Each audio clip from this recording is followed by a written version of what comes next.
All right, we've made it into the double digits of Inktober. We're on day 10. Isn't this exciting? This is awesome, ain't it? I'm really excited. But anyways, today's theme is flowing. And we're going to go ahead and get started on this one in 5, 4,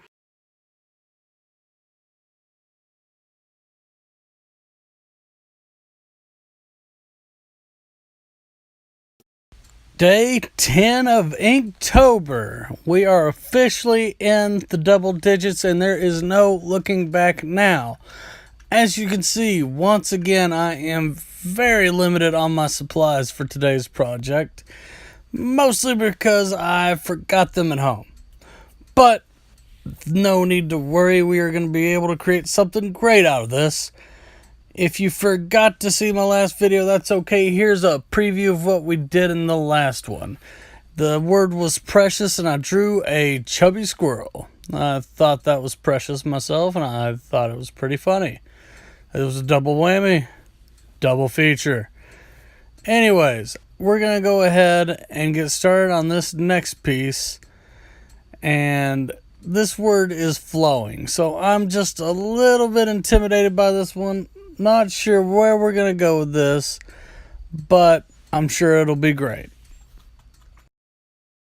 Honestly, when I thought of flowing, I thought of waterfalls right off the bat, and I have never really drawn waterfalls before, so this was going to be a unique experience. And honestly, I wish I would have had more than one ink pen to work on this one, but I'm going to do the best I can to make this out to be the best waterfall I can make. But I don't want to just leave it at a waterfall. Lately I've been doing a lot of animals, so I got the idea to put the waterfall in the background while a fish is leaping out of water.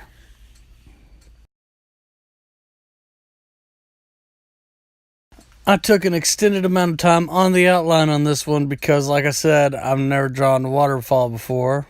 And so we're going to have high hopes here and hope it turns out alright. Anyway, when doing my outline, I had to make sure of what parts I wanted to be rocks and what parts I wanted to be water and where the rocks should shine through on the water. And that was really the major challenge on this piece.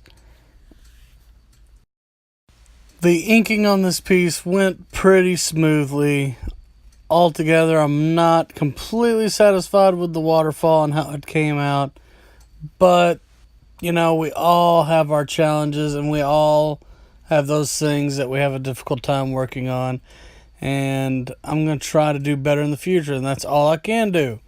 We got to take this failure on the waterfall and make it into something glorious by making that fish look awesome. Now, when working on the fish, I mainly did a lot of shading on one side due to the discoloration of its skin. And I tried putting lines throughout the fish to represent its scales.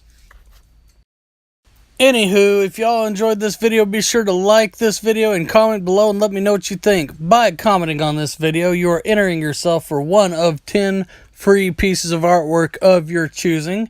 So, be sure to comment, let me know what you think, and you might get a free piece of artwork. That sounds like it's worth it to me.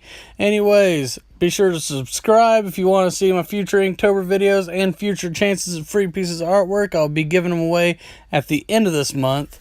Here's one last preview of this piece.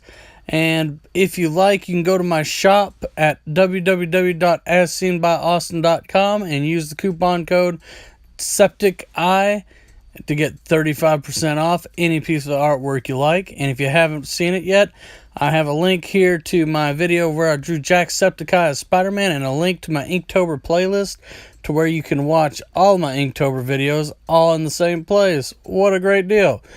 Anyways, until next time, this has been As Seen by Austin.